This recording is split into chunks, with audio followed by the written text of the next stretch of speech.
It's about time I went live, isn't it? Haven't done a live stream for a while. I was intending to do live streams every weekend, but I just, been listening to audiobooks while I've been writing instead. Anyway, Sunday the 21st of May, the day before my mum's birthday, 83rd birthday tomorrow. And I've been on the bike since 4:45. Started off about 5.5 degrees this morning. It's 8 now. Still a bit cool. You'll see I'm wearing my balaclava and got gloves on, a couple of jackets, track pants. It's absolutely magnificent. It's absolute perfect autumn morning. Taking some fantastic photos, which I'll be sharing with you later.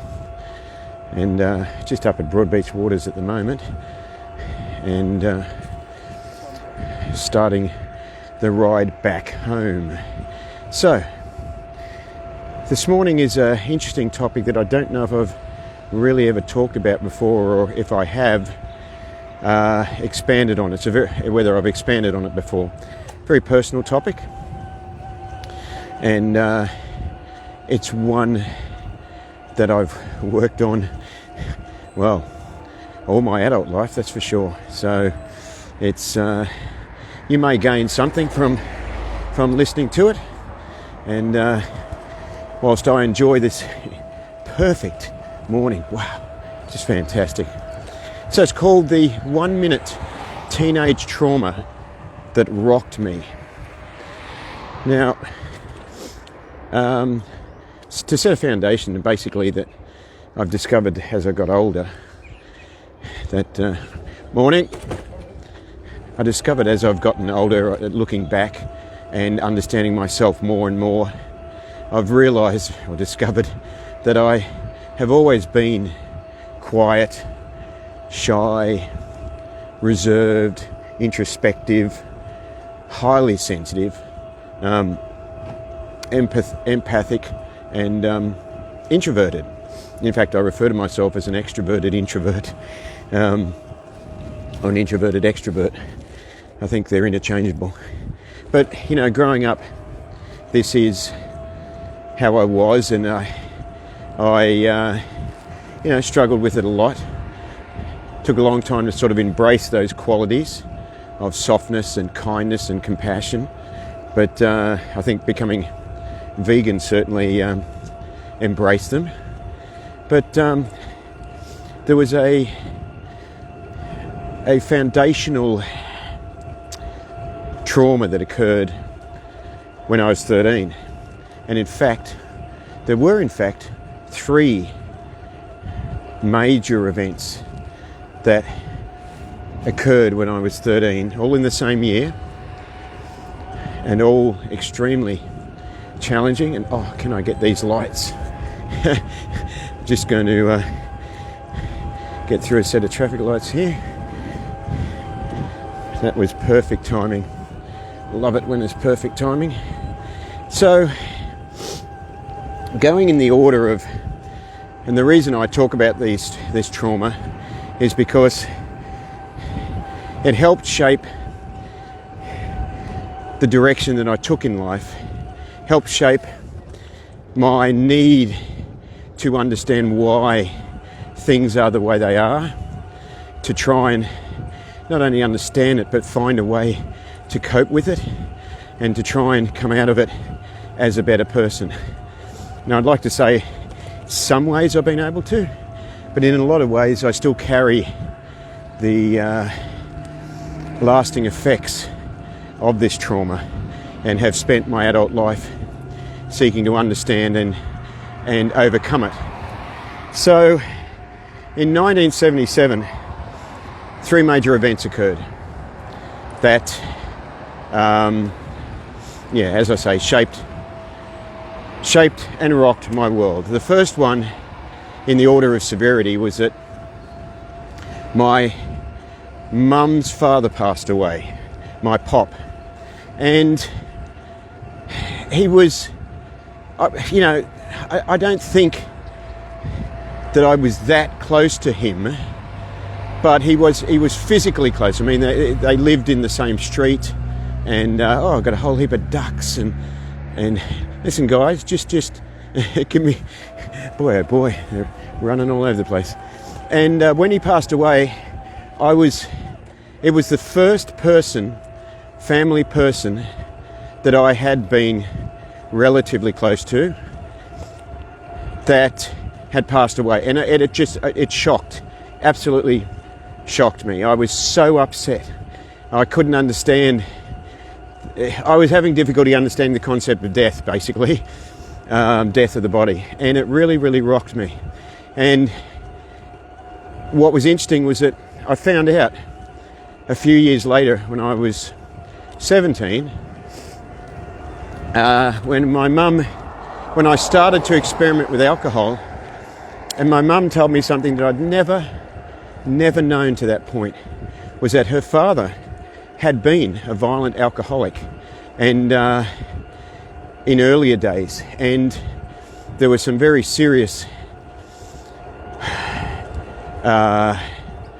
events, scary events that my mum and her mum experienced when they were younger, that shaped her life and had quite a profound effect on her life. And I wasn't aware that he was a violent alcoholic, and when I found this out in respect of mum's fears that I might end up similar, I stopped experimenting with alcohol straight away. So I only ever tried 3 times, and my body couldn't handle it anyway. So that was the first event. The second event was a situation that occurred where it seemed like my father was going to leave the family, and it was a devastating event because of my need for father's love and mother's love, my need for acceptance from him. We all want to love and be loved. We all crave love, and we all fear rejection. Well, I certainly feared the rejection, and it really, really just rocked my world. That's the second event that happened. And at the same time that happened, a relative sort of got involved with the whole situation, and when I was in the middle of being super upset, she came up and said, "Your father never loved you anyway." And boy, wow, didn't that stick with me and haunt me for a long time. I'd like to say now that those 2 events I've come to terms with pretty good over the years, although it took many, many decades to sort of process them and accept them. But the third event, and it's the one that shaped who I am in relation to social anxiety and needing to feel safe in a safe space and around people, occurred in that same year. So 3 events when I was 13.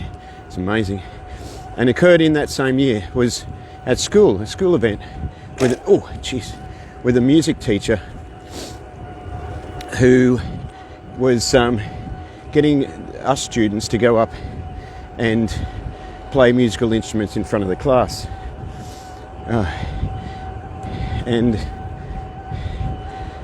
that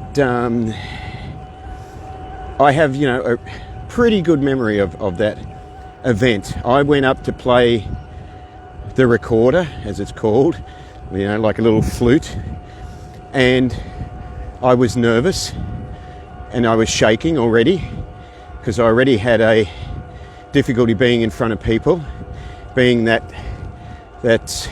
center of focus. And what created a traumatic event for me was that this teacher decided to publicly criticize me in front of the class. And so I went from feeling unconfident and shy and insecure to being publicly criticized and condemned for my performance in playing the recorder in front of the class. Well, suffice to say, that cemented in my mind a program, a subconscious program and which I refer to from time to time, and I'm still quite aware of it, which says, I will never allow myself to ever be put in a situation again where I'm publicly humiliated. And I have spent my adult life living that way, avoiding situations, people, scenarios, events where I don't think I'll feel safe. Now, I've got to say, it's quite restrictive. And, when you see me out and about, if you see me happy and seemingly, as a lot of people say, seemingly outgoing, confident, in control, it's because I feel two things. I feel safe in that environment, and I feel that I won't be focused on to publicly speak or to be the centre in that environment. So I feel relaxed, I feel confident. But if I feel that there's a situation where somebody will come up and say, oh, Harry will say a few words, that's, yeah, that's not pretty. Watch how quick I run out of the room. So I just thought I'd share that, because that might help in sharing that. That might help, other people sort of think about challenges you've had in your life and traumas that you've handled, and give you food for thought. So anyway, on this beautiful day, I'll keep it short, like me. So live vegan, and save lives, ahimsa.